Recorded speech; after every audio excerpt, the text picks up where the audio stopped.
रविवार को जो श्लोक टेस्ट हुआ है उसके प्रश्नों का जवाब समझते हैं पहले।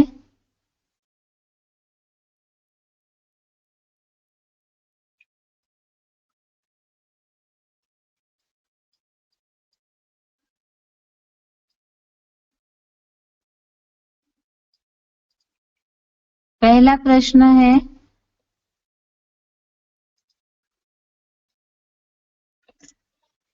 निम्नलिखित प्रश्नों के उत्तर एक या दो वाक्य में बताएं। इसमें पहला प्रश्न है, अर्जुन की बुद्धि भ्रमित क्यों हो रही है? पहला प्रश्न है, अर्जुन की बुद्धि भ्रमित क्यों हो रही है? जवाब है, भगवान के बोले गए परस्पर मिले हुए वाक्यों से अर्जुन की बुद्धि भ्रमित हो रही है। भगवान के बोले गए परस्पर मिले हुए वाक्यों से अर्जुन की बुद्धि भ्रमित हो रही है। यह है तीसरे अध्याय का दूसरा श्लोक, अध्याय 3 श्लोक नंबर 2। इसमें ये बात आई है कि निश्चय करके परस्पर मिले हुए दोहरा अर्थ देने वाले ब्रह्म वाक्यों से मेरी बुद्धि भ्रमित कर रहे हो।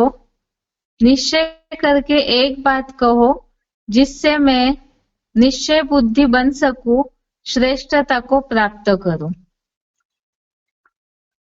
अगला प्रश्न है, सृष्टि के आदि में कौन सी योग प्रणाली भगवान ने बताई थी? सृष्टि के आदि में कौन सी योग प्रणाली भगवान ने बताई थी? जवाब है इसका, ज्ञानियों के लिए ज्ञान की, ज्ञान योग द्वारा ज्ञानियों के लिए ज्ञान की और कर्म सहित योग द्वारा कर्म योगियों की। ज्ञान योग द्वारा ज्ञानियों के लिए ज्ञान की और कर्म सहित योग द्वारा कर्म योगियों की, ऐसे दो प्रकार की योग प्रणाली सृष्टि के आदि में भगवान ने बताई थी।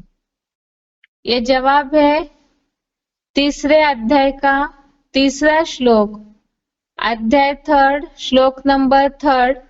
इसमें ये बात आई है, मैंने इस पुराने लोक में दो तरह की योग निष्ठा प्रणाली कही थी, मनन चिंतन सहित ज्ञान योग द्वारा ज्ञानियों की और गृहस्थियों के लिए कर्म सहित योग द्वारा कर्म योगियों की।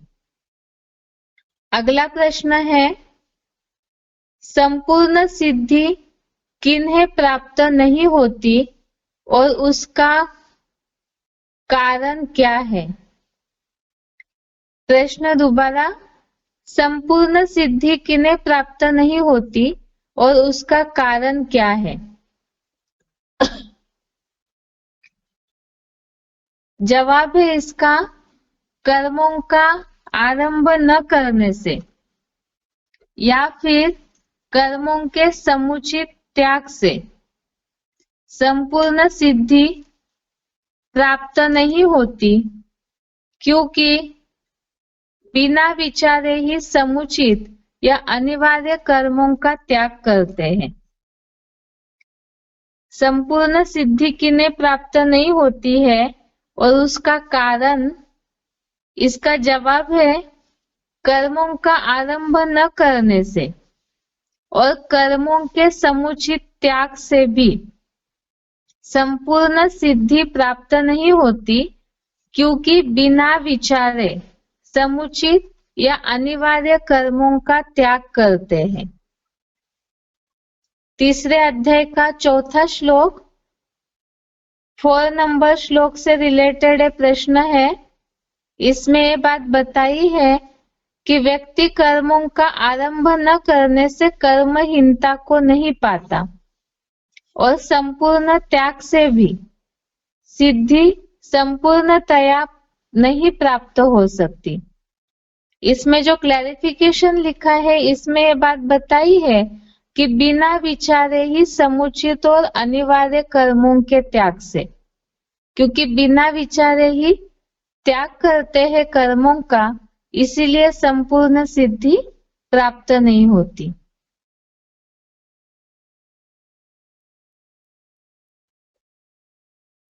तीसरा प्रश्न एक रह गया, कर्म की सिद्धि प्राप्ति के लिए किस व्यक्ति का उदाहरण दिया जा सकता है? कर्म की सिद्धि प्राप्ति के लिए किस व्यक्ति का उदाहरण दिया जा सकता है? इसमें राजा जनक की बात आई है, जो हमने देखा जनक राजा के लिए बोला जाता है 1 सेकंड में उन्हें जीवन मुक्ति मिली, तो उसी के लिए बताया हुआ है। तीसरे अध्याय के 20वें श्लोक में यह बात आई है। 20 नंबर श्लोक में जो हमने रेफरेंस के लिए श्लोक समझा था ये कि कर्मों के त्याग से सिद्धि नहीं प्राप्त हो सकती, इसी के लिए जनक राजा का उदाहरण वाला श्लोक है 20 नंबर श्लोक अध्याय 3 का। इसमें यह बात आई है जनक आदि कर्म द्वारा ही संपूर्ण सिद्धि को प्राप्त हुए थे। तो कर्म की सिद्धि के लिए राजा जनक का उदाहरण दिया जा सकता है, जो सारे कर्म करते हुए भी अपना राजपाट घर गृहस्थ संभालते हुए भी वो आसक्तिहीन जीवन जी रहे थे, सब बातों से डिटैच होकर के जीवन जी रहे थे।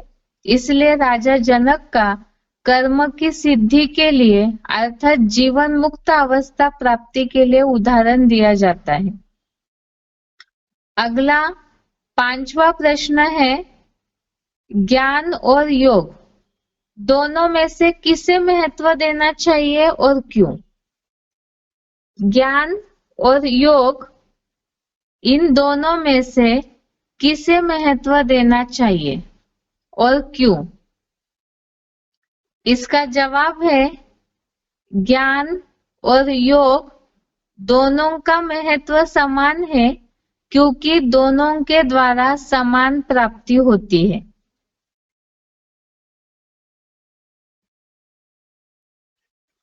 जवाब फिर से, ज्ञान और योग दोनों का महत्व समान है, क्योंकि दोनों द्वारा समान प्राप्ति होती है। इसके लिए भी हमने तीसरे अध्याय से तीसरा श्लोक जो है 3rd नंबर श्लोक, इसे समझते समय जो रेफरेंस में श्लोक समझा है, सांख्य योगो पृथक बाला प्रवदन्ति न पंडिताः, इस श्लोक में यह बात आई है कि सांख्य और योग को बाल बुद्धि वाले अलग अलग करते हैं।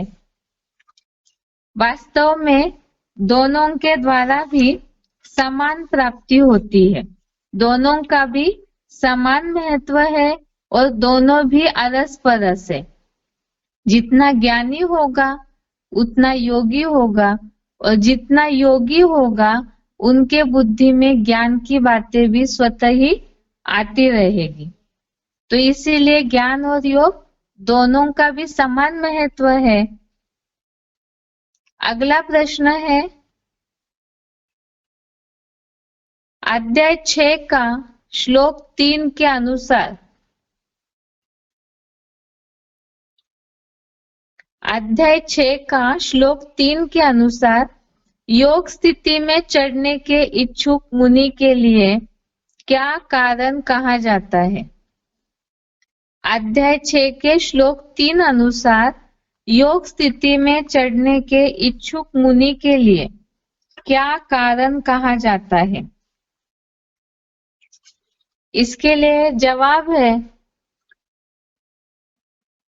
ऊंची स्थिति में चढ़ने के लिए यज्ञ कर्म ही कारण कहा जाता है। अध्याय 6 श्लोक नंबर 3, इसमें यह बात आई है योग स्थिति में चढ़ने के इच्छुक मुनि के लिए यज्ञ कर्म कारण कहा जाता है। अगला प्रश्न है,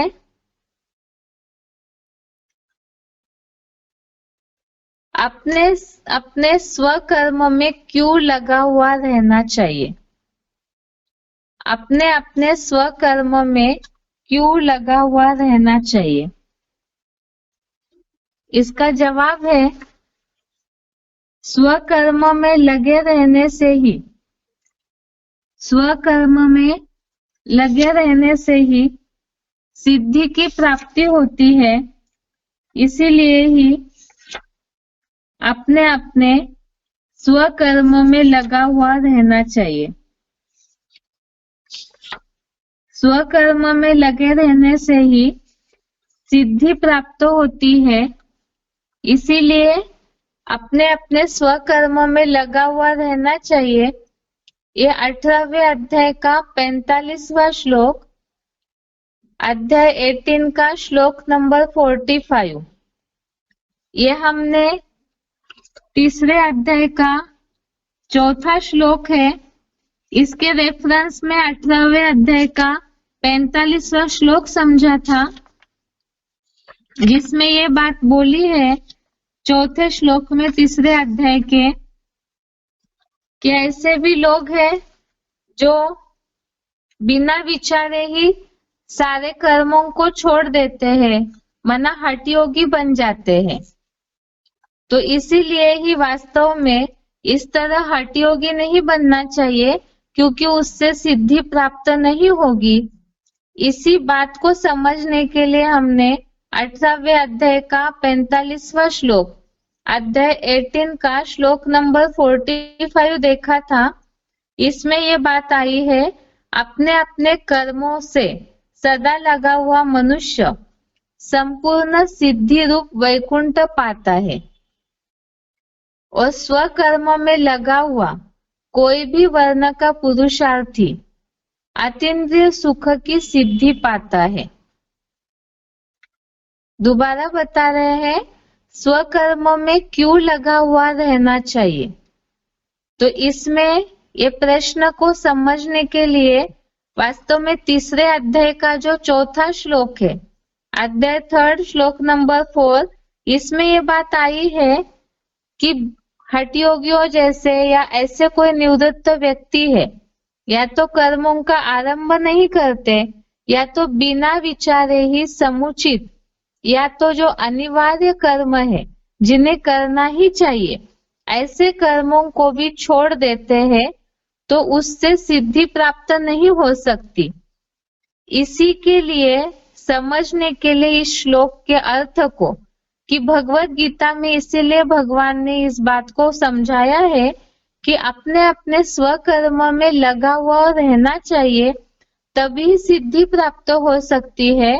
18वें अध्याय का 45वें श्लोक में इस बात को क्लियर किया है कि अपने अपने कर्मों से सदा लगा हुआ मनुष्य संपूर्ण सिद्धि रूप वैकुंठ पाता है। स्वकर्म में लगा हुआ कोई भी वर्ण का पुरुषार्थी जैसे अतीन्द्रिय सुख की सिद्धि पाता है। अगला प्रश्न है, सागर मंथन में देवताओं ने और असुरों ने क्या पकड़ा और उसका बेहद अर्थ क्या है? सागर मंथन में देवताओं ने और असुरों ने क्या पकड़ा और उसका बेहद अर्थ क्या है? इसका जवाब अध्याय 3 का श्लोक नंबर 2, जो दूसरे नंबर का श्लोक है, जिसमें ये बात आई थी कि परस्पर मिले हुए वाक्यों से मेरी बुद्धि भ्रमित सी हो रही है। तो इसमें ये बात हमने समझी थी सिलेक्टेड पॉइंट के द्वारा, कि जो देहभान वाले हैं वो शिव बाबा के महावाक्यों को सही रीति से नहीं समझ पाते हैं, या तो मुरलियों को गहराई से नहीं समझते हैं। तो इसी के कारण मुरलियों की बातें जो अरस परस है या कोई उदाहरण देकर के समझाई हुई है, तो ऐसी बातों को पकड़ते हैं।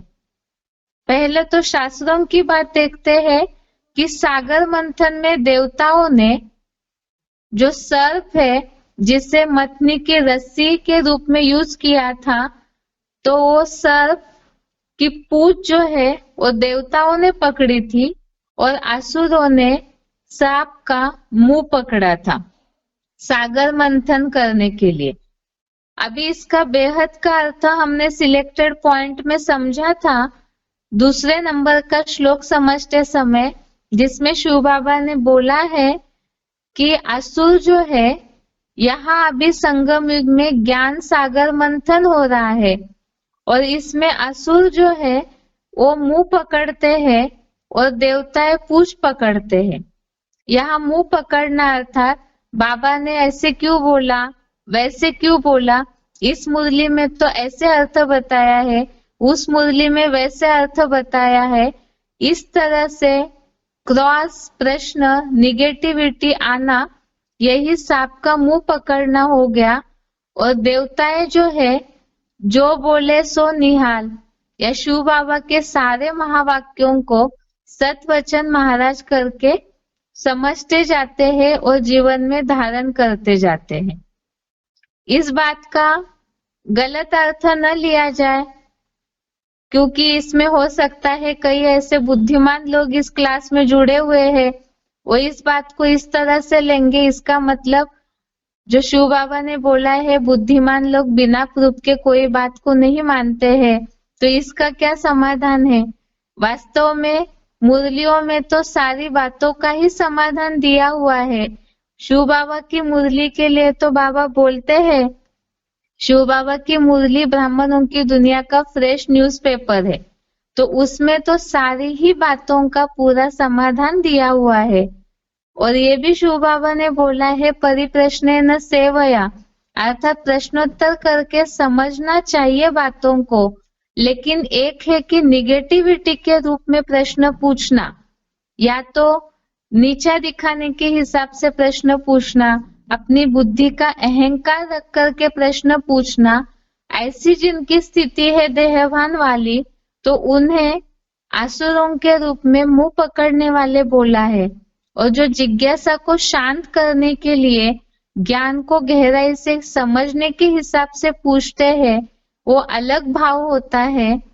इसीलिए यहाँ सागर मंथन में देवताओं ने पूंछ पकड़ी और असुरों ने मुंह पकड़ा, यही इसका बेहद का अर्थ है। अगला प्रश्न है, बेसिक कोर्स में श्लोक में आए हुए असुरों के कोई भी 5 लक्षण बताएं। बेसिक कोर्स में श्लोक में आए हुए असुरों के कोई भी 5 लक्षण बताएं। पिछले हफ्ते जो 2 दिन तक बेसिक कोर्स हुआ था, उसके हिसाब से 16वें अध्याय का चौथा, 7वां, 18, 16 और 21 ये 5 श्लोक हमने समझे थे।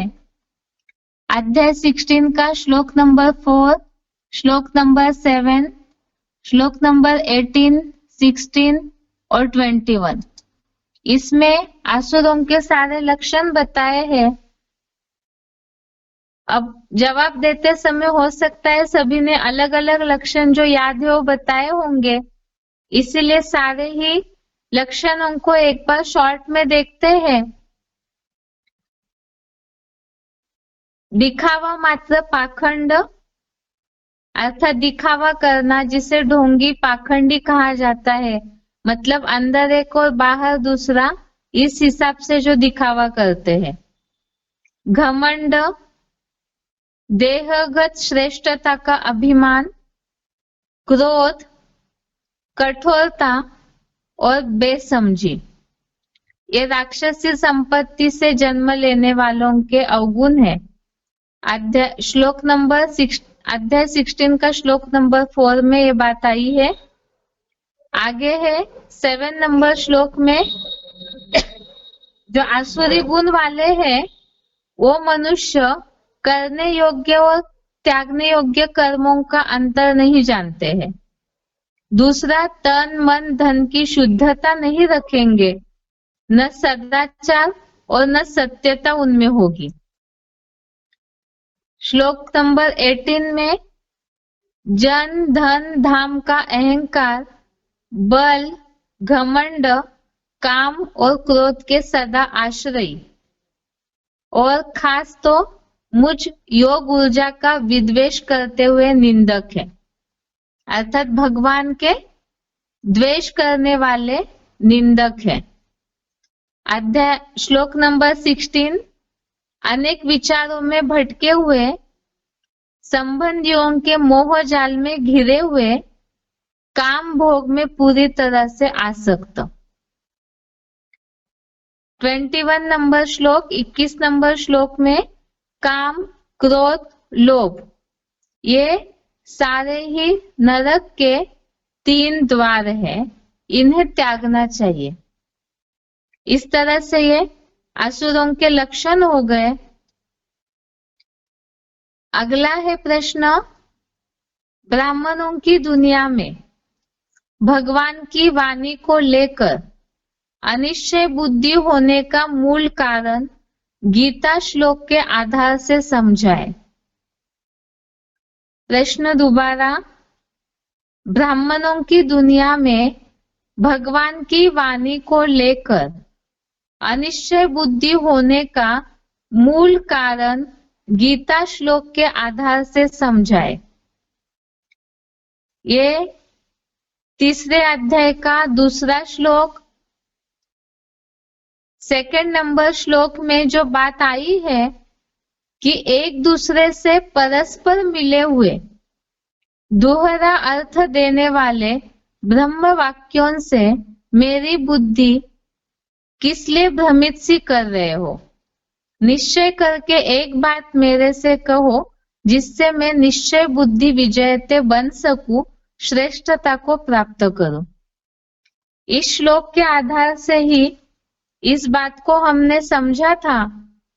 बाकी यहाँ तो जिनकी बुद्धि ऊपर नीचे हो रही है, ज्ञान की बातों को लेके अवस्था ऊपर नीचे हो रही है, तो उनके लिए ये खास महत्वपूर्ण श्लोक है।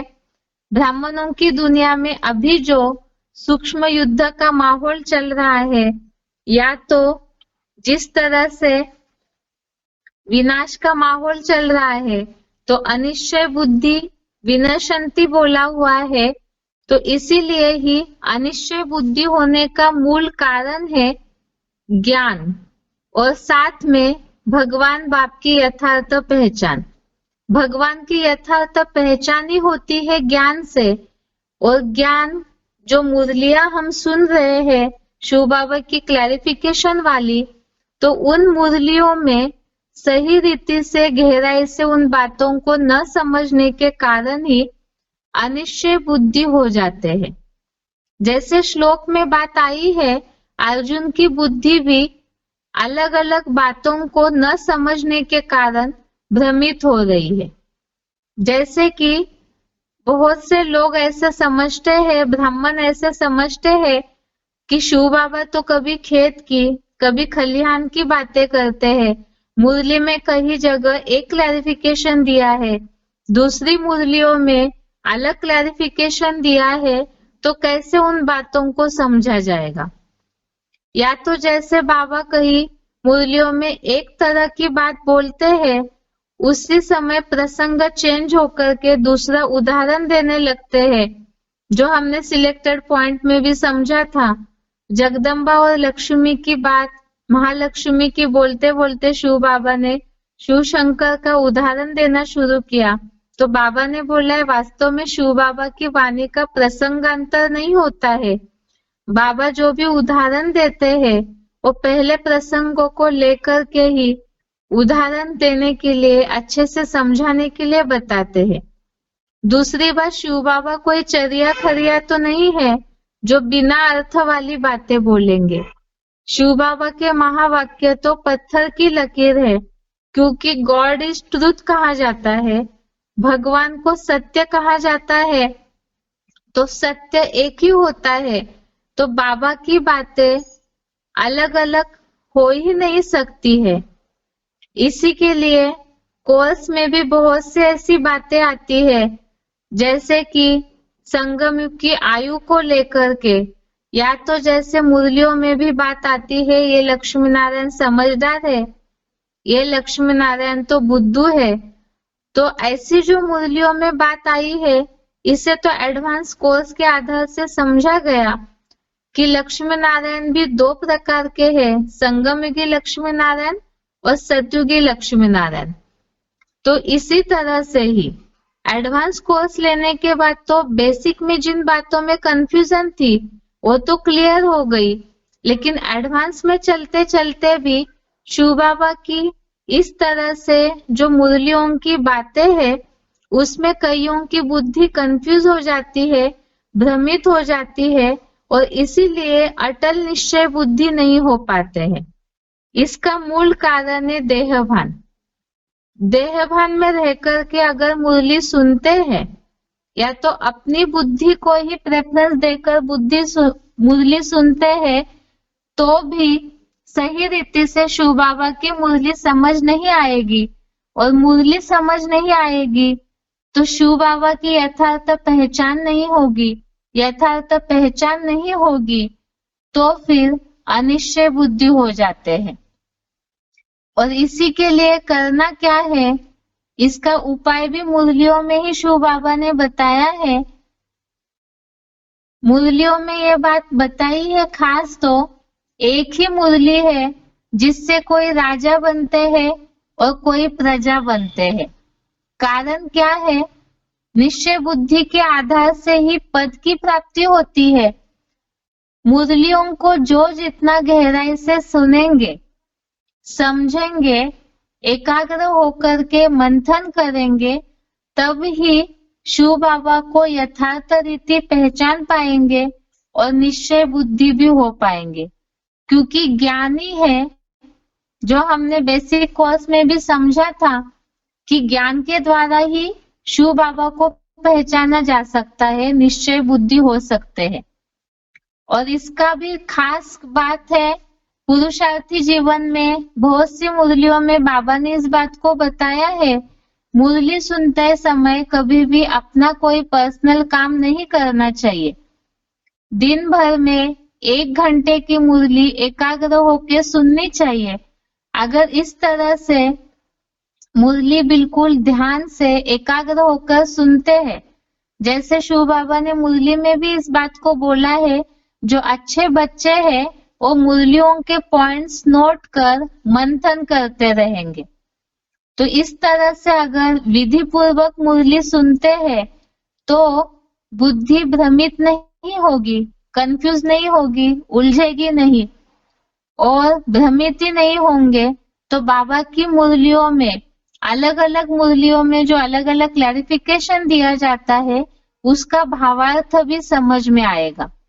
अगर आधा मुरली सुन ली, फिर अपना कुछ काम कर लिया, ध्यान भटक गया, फिर बाद में फिर मुरली सुनने लगे, तो जिस तरह से बाबा की बातों की लिंक पकड़नी चाहिए बुद्धि को, और न समझने के कारण, सही रीति से बात को न समझने के कारण ही बुद्धि में उलझन होती है, और उलझन होती है तो ऐसे बहुत से आसुरी क्वालिटी की आत्माएं हैं जो विधर्मी है, तो उनकी बातों के प्रभाव में आ जाते हैं, क्योंकि खुद पूरे नॉलेजफुल है, अनुभवी मूर्त नहीं बने हैं, और तब ही अनिश्चय बुद्धि हो जाते हैं। इसीलिए ही ये दूसरा श्लोक खास है कि दो वाक्य या दोहरा अर्थ वाले ब्रह्म वाक्य होते नहीं है। वास्तव में भगवत गीता में खास इस बात को इसलिए बताया है कि निश्चय करके शिव बाबा तो एक ही सत्य बात करते हैं। इसे हमें गहराई से समझना है, जिससे ही निश्चय बुद्धि विजयंती बन सकते हैं और अच्छा पद प्राप्त कर सकते हैं। अगला प्रश्न है,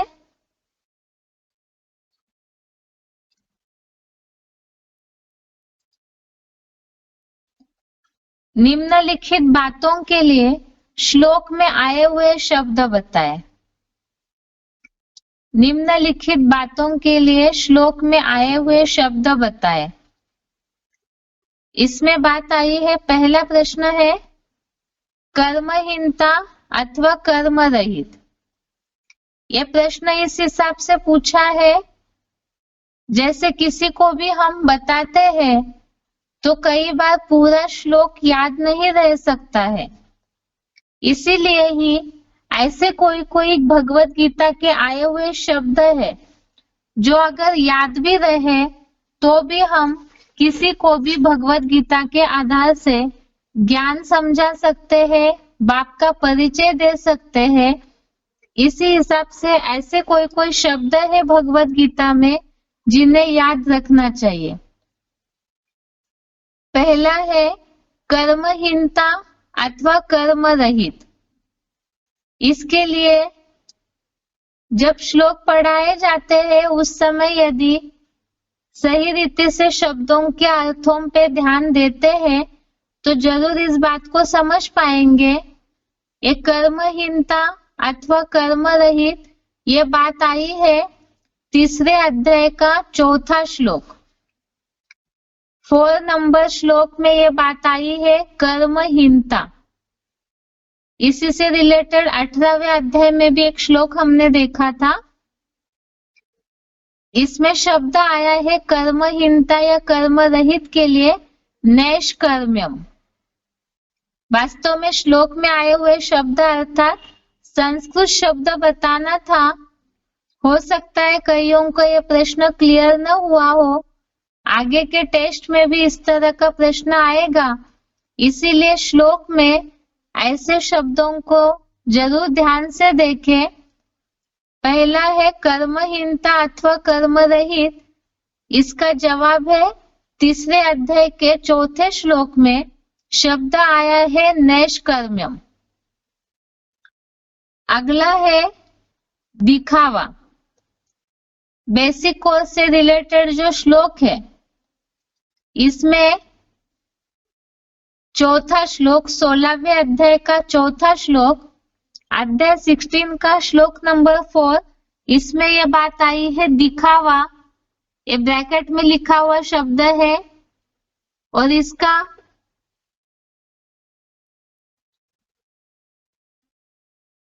श्लोक है, इसका शब्द है पाखंड या दिखावा। इसमें बात आई है दंभो। अगला है व्याख्या सहित ज्ञान। व्याख्या सहित ज्ञान ये तो बार बार मुरलियों में भी ये शब्द आता है जो शिव बाबा बताते हैं संपूर्ण व्याख्या सहित ज्ञान अर्थात सांख्य। सांख्य और साथ में योग शब्द जोड़ा जाता है, लेकिन प्रश्न में केवल व्याख्या सहित ज्ञान पूछा है और उसका जवाब है सांख्य। अगला प्रश्न है चौथा, अनेक विचारों में भटके हुए। अनेक विचारों में भटके हुए ये भी 16वें अध्याय का 16वां श्लोक, अध्याय 16 का श्लोक नंबर 16 आसुरों के लक्षण जिसमें आए हैं उसमें है अनेक विचारों में भटके हुए, और इसका संस्कृत शब्द है अनेक चित्त विभ्रांता। अनेक विचारों में भटके हुए ये 16वें अध्याय के 16वें श्लोक में शब्द आया है अनेक चित्त विभ्रांता। अगला है पांचवा, परस्पर मिले हुए दोहरा अर्थ देने वाले वाक्य। परस्पर मिले हुए दोहरा अर्थ देने वाले वाक्य। इसके लिए तीसरे अध्याय का दूसरा श्लोक, अध्याय 3 श्लोक नंबर 2, इसमें पहला ही शब्द आया है व्यामिश्रेणेव वाक्येन। व्यामिश्रेणेव वाक्येन। अगला प्रश्न है निम्नलिखित प्रसंगों के लिए श्लोक बताएं। निम्नलिखित प्रसंगों के लिए श्लोक बताएं। इसमें पहला प्रश्न है कर्मों में हठयोगी बनने से प्राप्त प्राप्ति नहीं होगी। कर्मों में हठ योगी बनने से प्राप्ति नहीं होगी। इसमें जवाब है तीसरे अध्याय का चौथा श्लोक, अध्याय 3 श्लोक नंबर 4। ये श्लोक है जिसमें ये बात आई है हठ योगी बनने की, कि पूरी तरह से कर्मों का आरंभ ही नहीं करते या ते कर्मों को पूरी तरह से छोड़ देते हैं। तो ये दोनों भी हठ योगी में ही आता है। इसका श्लोक है न कर्मणा मनारंभात् नैष्कर्म्यं पुरुषोश्नुते न च संन्यासनादेव सिद्धिं समधिगच्छति। अर्थ है निवृत्त व्यक्ति कर्मों का आरंभ न करने से कर्महीनता रूप संपूर्ण त्याग को नहीं पाता, वैसे ही बिना विचारे समुचित और अनिवार्य कर्मों के संपूर्ण त्याग से भी जीवन रहते दुखों से मुक्ति व जीवन मुक्ति रूप सिद्धि संपूर्णतया नहीं प्राप्त हो सकती। अगला प्रश्न है, एक ज्ञान अटपटा, चटपटा, खटपटा है। ये बातें मुरलियों में आती है। ज्ञान के लिए मुरलियों में ये बात बोली है शिव बाबा ने कि ये ज्ञान अटपटा है, चटपटा है, खटपटा है। इसके लिए श्लोक, पहले तो इसका अर्थ समझते हैं। अटपटा अर्थात जैसे कोई बात समझने में बहुत कठिन होती है, मुश्किल होती है, तो ज्ञान की भी बहुत ऐसे रहस्य है और तुरंत क्लियर नहीं होते हैं बुद्धि को, तो इस हिसाब से बोला है ज्ञान अटपटा है। और चटपटा इस हिसाब से बोला है जैसे कोई चटपटी चीज है जो खाने में अच्छी लगती है, इस तरह से ज्ञान चटपटा है अर्थात जो मनोरंजन करता है।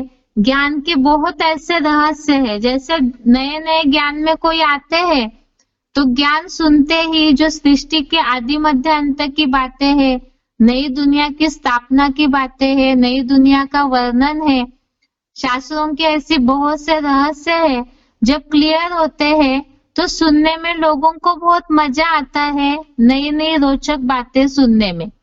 इस हिसाब से बोला है ज्ञान चटपटा है। और खटपटा है बोला है तो महाभारत युद्ध ये इसका खास उदाहरण है। खटपटा अर्थात खिटपिट करने वाला। तो यहाँ पर ज्ञान जो है महाभारत युद्ध भी करवा रहा है, इसके साथ साथ ही ज्ञान के आधार से ही धर्म पिताएं अलग हो जाते हैं।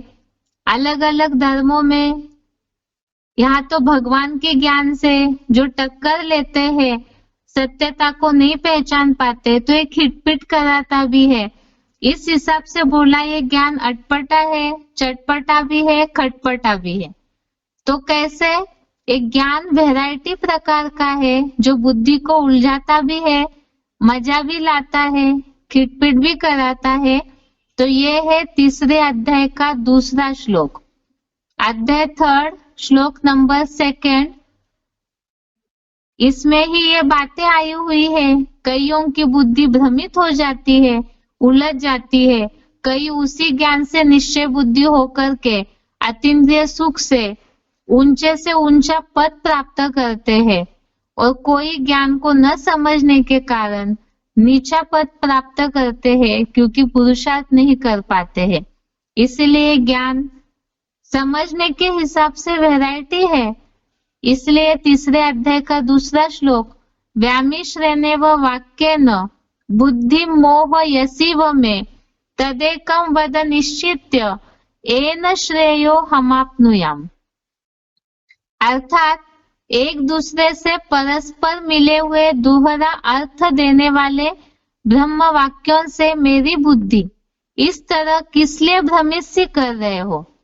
कर्मयोग बुद्धियोग में से निश्चय करके एक बात मेरे से कहो, जिससे मैं निश्चय बुद्धि विजयते बन सकूं और श्रेष्ठता को प्राप्त करूं। तीसरा है प्रश्न, भगवान जिन्हें जैसे सहज हो वैसे ज्ञान के तरीके बताते हैं। भगवान जिन्हें जैसे सहज हो वैसे ज्ञान के तरीके बताते हैं।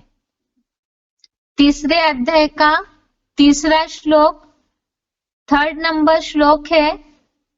इसमें ये बात भावार्थ में आई है कि 2 तरह की योग निष्ठा प्रणाली कही थी, मनन चिंतन सहित ज्ञान योग द्वारा ज्ञानियों के लिए और गृहस्थियों के लिए कर्म योग द्वारा कर्म योगियों की। अर्थात जो बहुत बुद्धिशाली है वो ज्ञान का मनन चिंतन मंथन करके योग की समाधि को पा सकते हैं, और जो अपने गृहस्थ में लगे हुए हैं, पूरी तरह से ज्ञान के सब्जेक्ट में पूरा अपना जीवन या समय नहीं दे सकते, तो कर्म द्वारा योग, कर्म के साथ योग की प्रणाली को अपनाए। इस हिसाब से जो जैसे है उनको वैसे ज्ञान का तरीका, प्राप्ति का तरीका बताया हुआ है। ये श्लोक है 3rd नंबर तीसरे अध्याय का तीसरा श्लोक। भगवान उवाच लोकेस्मिन् द्विधा निष्ठा पुरा प्रोक्ता मया नघ ज्ञान योगेन सांख्यानाम कर्म योगेन योगिनाम। अर्थात हे निष्पाप, मैंने इस पुराने कलयुगांत में पुरुषोत्तम संगम की शूटिंग के लोक में 2 तरह की योग निष्ठा प्रणाली कही थी, मनन चिंतन सहित ज्ञान योग द्वारा कपिल जैसे ज्ञानियों की, और दूसरा गृहस्थियों के कर्म सहित योग द्वारा कर्म योगियों की।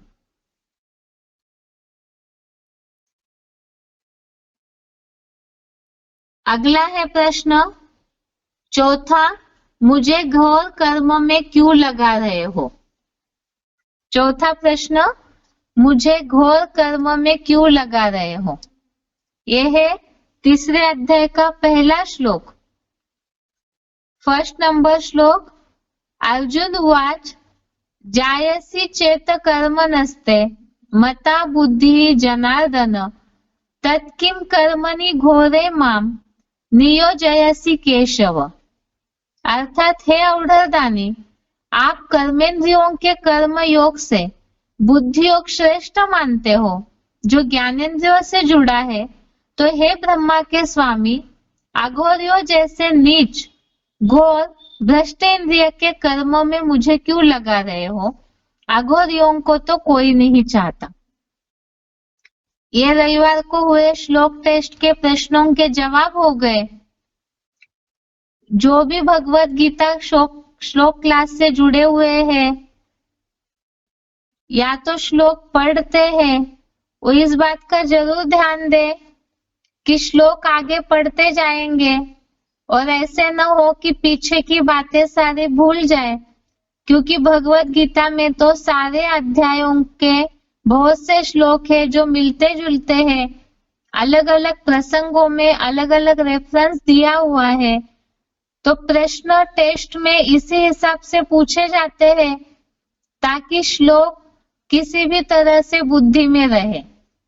इसीलिए ही जो भी भगवत गीता क्लास में जुड़े हुए हैं, अपने अपने मधुबनों में जो जैसे समझ पा रहे हैं वैसे प्रश्नों का जवाब देने की कोशिश जरूर करें, ताकि कैसे भी तरह से शिव बाबा तो चाहते हैं सभी को बाप की पहचान देना आ जाए। इसीलिए ही प्रश्नों के माध्यम से ही सभी बोलना सीखे, श्लोकों को समझना सीखे, उसे पढ़ना सीखे, मंथन करना सीखे, यही उद्देश्य है। इसीलिए ही श्लोक टेस्ट में जरूर अच्छी तरह से पढ़ के अपने अपने मधुबनों में उसका जवाब दें। ये प्रश्नों के जवाब हो गए। अभी आगे आज का श्लोक देखते हैं।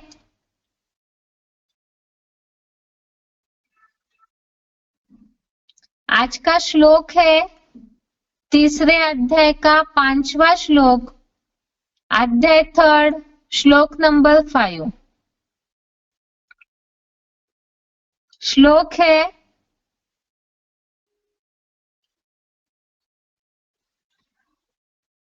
नहि कश्चित् क्षणमपि जातु तिष्ठति अकर्मकृत् कार्यते ह्यवशः कर्म।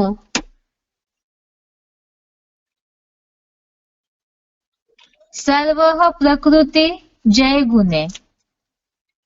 श्लोक दोबारा, नहि कश्चित् क्षणमपि जातु तिष्ठति अकर्मकृत् कार्यते ह्यवशः कर्म। सर्वः प्रकृति जय गुणे। श्लोक का संधि विच्छेद है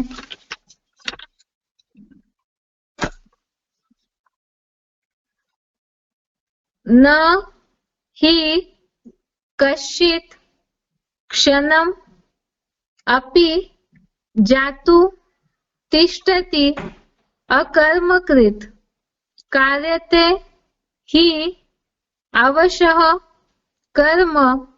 सर्वः प्रकृति जय गुणे। संधि विच्छेद दोबारा, न हि कश्चित् क्षणम् अपि जातु तिष्ठति अकर्मकृत् कार्यते हि अवशः कर्म। सर्वः प्रकृति जय गुणे। शब्दों का अर्थ है ही अर्थात निसंदेह कोई, कश्चित् क्षणम अर्थात क्षण भर भी, अपि अकर्मकृत।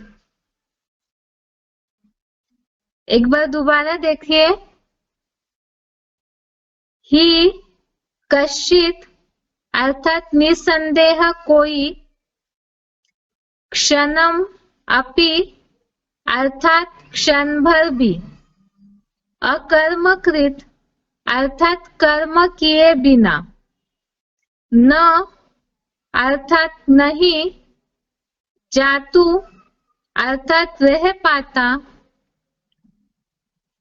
जातु तिष्ठति अर्थात नहीं रह पाता, ही अर्थात क्योंकि, प्रकृति जय अर्थात प्रकृतिकृत, गुणेह अर्थात गुणों से, अवशः अर्थात बरबस, सर्वः कर्म कार्यते अर्थात सब प्रकार के कर्म करने पड़ते हैं। एक बार दोबारा शब्दों का अर्थ, ही कश्चित् अर्थात निसंदेह कोई, क्षणम अपि अर्थात क्षण भर भी, अकर्मकृत अर्थात कर्म किए बिना, न जातु तिष्ठति अर्थात नहीं रह पाता, ही अर्थात क्योंकि, प्रकृति जय अर्थात प्रकृतिकृत, गुणेह अर्थात गुणों से, अवशः अर्थात बरबस, सर्वः अर्थात सब प्रकार के, कर्म कार्यते अर्थात कर्म करने पड़ते हैं। श्लोक का अर्थ है, निसंदेह कोई क्षण भर भी कर्म किए बिना नहीं रह पाता, क्योंकि प्रकृतिकृत गुणों से बरबस सब प्रकार के कर्म करने पड़ते हैं।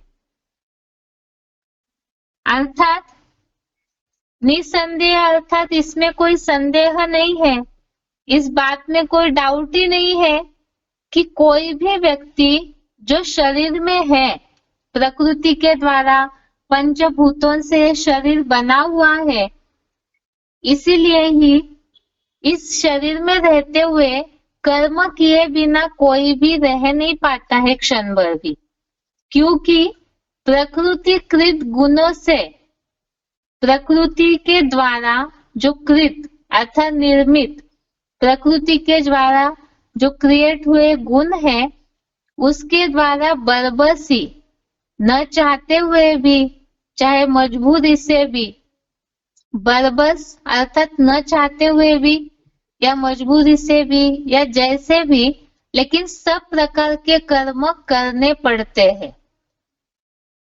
एक बार इसे क्लैरिफिकेशन सहित समझते हैं। निसंदेह कोई व्यक्ति क्षण भर भी मल मूत्र त्याग आदि अनिवार्य कर्म किए बिना नहीं रह पाता, क्योंकि प्रकृतिकृत सर्वकालीन सत रज तम में से कोई भी प्रधान गुणों सहित ही इंद्रियों से बरबस सब प्रकार के कर्म करने पड़ते हैं। प्रकृति कृत अर्थात इसे हमने बेसिक कोर्स में बहुत ऐसे रिलेटेड श्लोक देखे थे जिसमें ये बात बोली हुई है कि वास्तव में आत्मा तो जड़वत है, लेकिन जब वो शरीर का आधार लेती है इस शरीर रूपी पिंजड़े में अपने हिसाब किताब के चक्कर के कारण या प्रकृति के द्वारा जो 3 गुण है उनमें आसक्ति के कारण जन्म मरण के चक्र में आता है, और जन्म मरण के चक्र में आते हैं प्रकृति में बंध जाते हैं, और प्रकृति जो है वो सत रज तम इन 3 गुणों के चक्र में आते ही रहती है। इसीलिए ही सर्वकालीन अर्थात ये सदैव नूंद है कि प्रकृति सत रज या तम इनमें से कोई भी जो गुण प्रधान होता है उन गुणों के साथ इंद्रियों से बरबस ही सब प्रकार के कर्म करने पड़ते हैं। सब प्रकार के कर्म अर्थात प्रकृति के लिए जो नून कर्म है, शरीर मिला है प्रकृति से बना हुआ, और इसीलिए ही प्रकृति ने जो नियम बनाए हैं इस शरीर के लिए, तो उसके लिए ही सब प्रकार के कर्म बरबसी करने पड़ते हैं, न चाहते हुए भी ये सारे कर्म करने पड़ते हैं।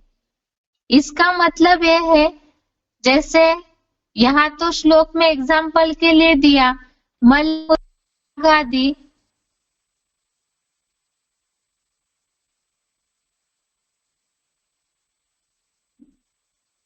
मल मूत्र त्याग आदि अनिवार्य कर्म करने ही पड़ते हैं। तो इसका मतलब जैसे आंखें हैं तो देखेंगे ही, कान है तो सुनेंगे ही, अर्थात शरीर के द्वारा जैसे शरीर स्वस्थ रहे, जीवन चलता रहे, इसके लिए जरूरी है कि भोजन शरीर को देना ही होगा। श्वास प्रश्वास की प्रक्रिया जो है वो तो चलेगी ही चलेगी, अर्थात ये जो प्रकृति के द्वारा चलने वाले कर्म है ये तो चलते ही रहेंगे। इसीलिए ही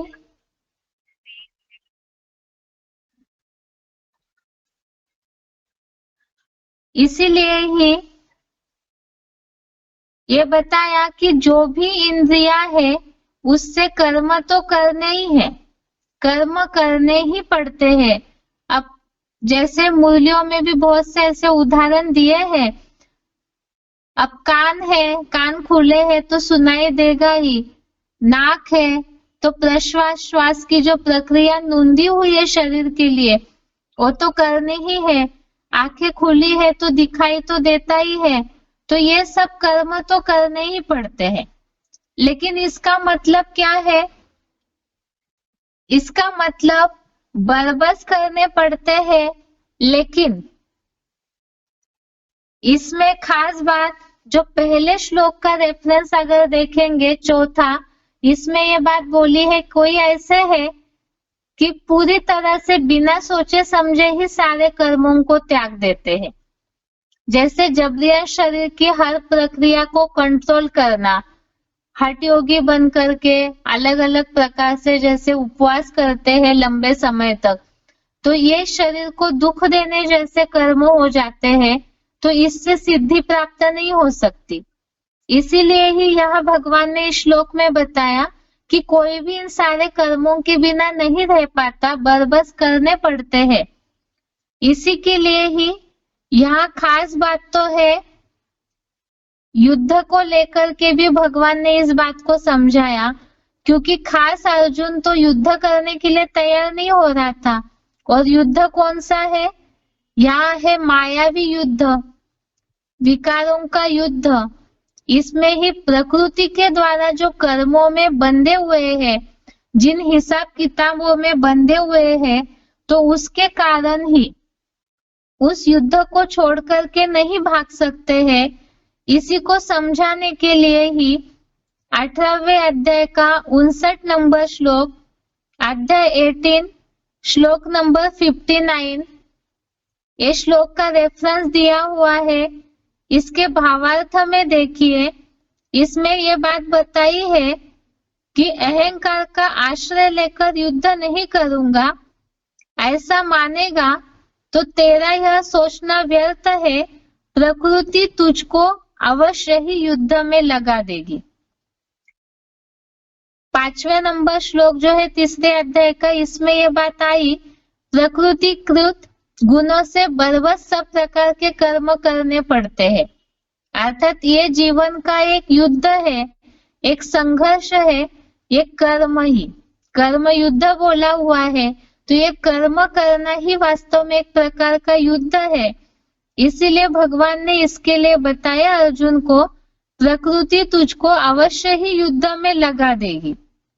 उसके साथ साथ 18वें अध्याय का 60 नंबर श्लोक देखिए, अध्याय 18 का श्लोक नंबर 60, इसमें भी ये बात आई है, स्वभाव जेन कौन्तेय निबद्धः स्वेन कर्मणा। इसके भावार्थ में ये बात आई हुई है, स्वभाव से पैदा अपने कर्म से बंधा हुआ, यदि मोह की मूर्खता से अहिंसक युद्ध करने का इच्छुक नहीं तो भी आत्मा के रिकॉर्ड के बरबस हुआ अवश्य ही करेगा।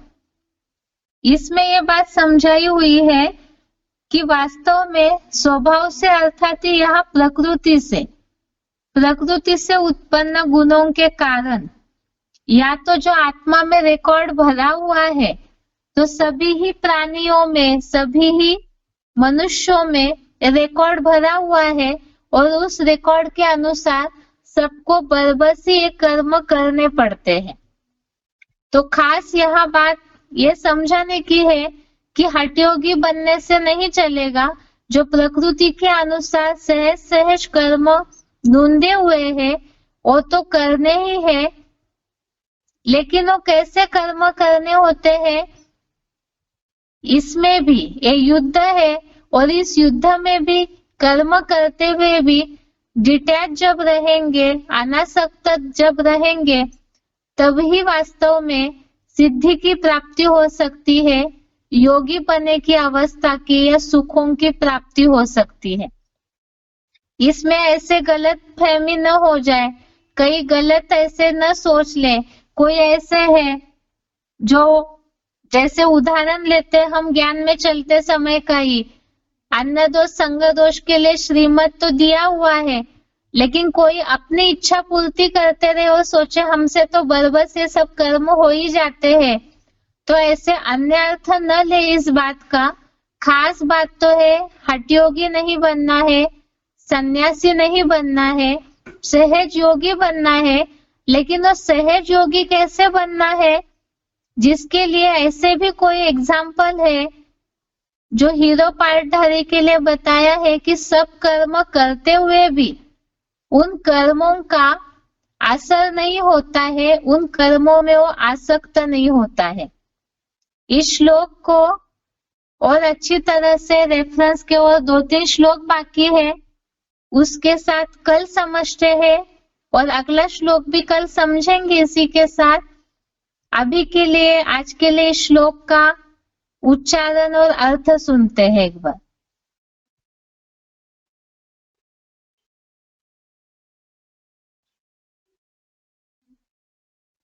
न हि कश्चित् क्षणमपि जातु तिष्ठत्य कर्मकृत् कार्यते हवशः कर्म सर्वः प्रकृतिजैर्गुणैः।